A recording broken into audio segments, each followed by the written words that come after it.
माँ ने गर्दन हिलाई।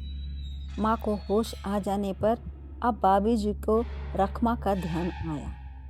कहाँ गई रखमा? यह रही।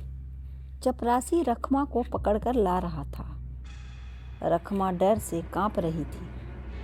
उसके गले से आवाज़ भी नहीं निकल रही थी। जब उसने मालकिन को बिस्तर पर पड़े देखा तो रोने लगी। मैंने कल ही कहा था साहब, यहाँ भूत रहता है, लेकिन आप लोगों ने मेरी बात नहीं मानी। आज जब बाथरूम में टंगे कपड़े अपने आप जलने लगे तो मैंने बीवी जी से कहा कि यहाँ कोई भूत है, लेकिन उन्होंने भी नहीं माना। कहने लगी, रखमा, ये कपड़े भूत ने नहीं जलाए, बल्कि शीशे पर तेज धूप पड़ने के कारण जलने लगे हैं। रखमा, पहले तुम यह बताओ कि माँ किस तरह बेहोश हुई? आशा ने उतावली से पूछा।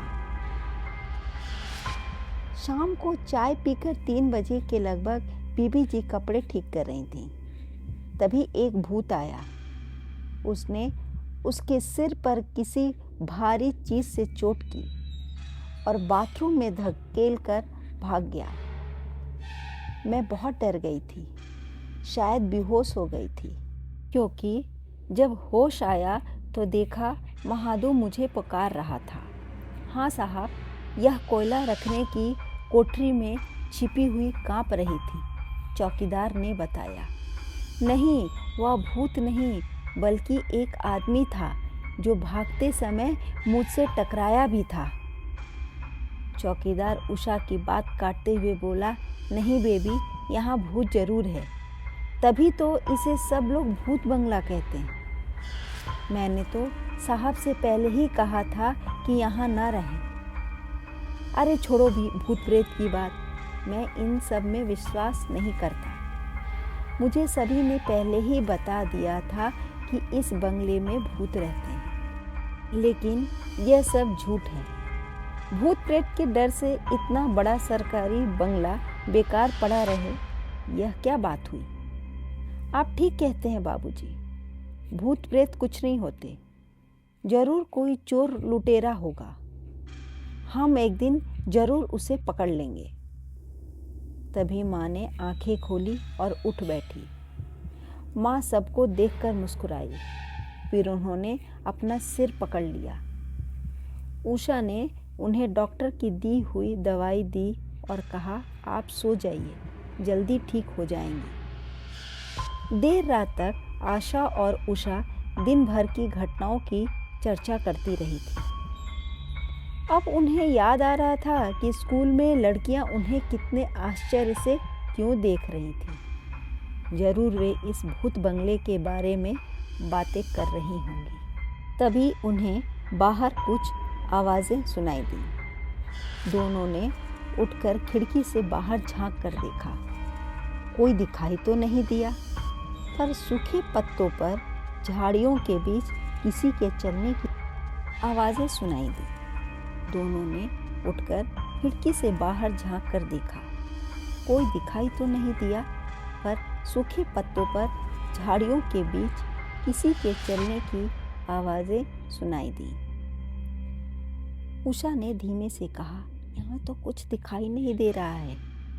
जरूर तेज हवा से पत्ते उड़कर खड़खड़ा रहे होंगे, उसी की आवाज़ आ रही है। चलो अब सो जाएं। दोनों अपने अपने पलंग पर लेट गईं।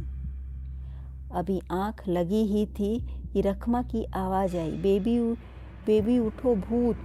कहाँ है भूत? कहते हुए आशा ने स्विच दबाकर रोशनी कर दी। उनके पिताजी भी उनके कमरे में आ गए। पूछने लगे, क्या बात है? रखमा ने अपने हाथों से मुंह ढक रखा था। क्या हुआ रखमा? उषा ने जबरदस्ती उसके मुंह से हाथ हटाया। उसके मुंह पर खरोंच के निशान थे। आशा ने इधर उधर देखा। पलंग के नीचे एक बिल्ली बैठी थी। ओह, तो यह बिल्ली ही भूत है। आशा ने बिल्ली को बाहर भगाया। बिल्ली दरवाजे से बाहर न जाकर खिड़की से बाहर कूद गई। चलो अब सो जाओ रखमा, तुम्हारा भूत भाग गया। कहकर पिताजी ने खिड़की बंद कर दी और अपने कमरे में चले गए। आशा और उषा दोनों सोचने लगी, आखिर यह बिल्ली खिड़की से ही कूदकर बाहर क्यों गई? इसका मतलब है कि उसे जरूर किसी ने सिखा रखा है। उषा ने कहा, मैं जरा बाहर जाकर देखती हूँ। नहीं, इस समय तुम बाहर नहीं जाओगी, तुम्हारे पाँव में चोट है। मैं खुद बाहर जाकर देखती, पर बाबूजी अभी जाग रहे होंगे, वह बेकार ही परेशान होंगे। दोनों लेट गईं। कुछ देर बाद उन्हें बाहर फिर से कुछ आवाज़ें सुनाई दी। उन्हें खिड़की पर एक परछाई भी दिखाई दी। परछाई खिड़की का दरवाज़ा खोलने की कोशिश कर रही थी। आशा ने फुसफुसाकर उषा से कहा, तुम जरा भी हिलना नहीं, मैं धीमे धीमे बाहर जाकर उस पर टॉर्च से रोशनी डालकर देखती हूँ। नहीं, रोशनी मत करना, माँ बाबूजी वे परेशान हो जाएंगे, उषा ने कहा। अच्छा, तो मैं पीछे के बरामदे से जाकर चौकीदार को बुलाती हूँ, आशा ने कहा। मैं भी तुम्हारे साथ चलती हूँ। धीरे धीरे उठकर दोनों पीछे के बरामदे में गए। उन्होंने देखा कि मेहमानों के कमरों की ओर काफ़ी दूर 4 आदमी आपस में फुसफुसाकर बातें कर रहे हैं। आशा ने कहा, देखा, केवल एक आदमी जूते पहने हैं, बाकी सभी नंगे पाँव हैं। हाँ, मैंने देख लिया, उसने पतलून भी पहन रखी है। और दोनों धीरे धीरे उनकी ओर गए। उन्होंने सुना एक आदमी कह रहा था, कुछ भी करो, मुझे बंगला खाली मिलना चाहिए। दूसरे आदमी ने कहा, लेकिन सिद्धू, मैंने भूत प्रेत की सारी तरकीबें कर ली, केवल आया के अलावा इनमें से तो कोई डरता ही नहीं। मैंने मालकिन को मारा भी, पर वे लोग अभी भी बंगला खाली करने की नहीं सोच रहे। जो भी हो, चाहे किसी को मार डालना ही पड़े, मुझे बंगला खाली चाहिए, पहले आदमी ने आदेश देते हुए कहा और फिर वह मेहमानों के कमरों की तरफ चला गया। बाकी तीनों कुछ देर खड़े रहे और फिर एक एक करके गायब हो गए।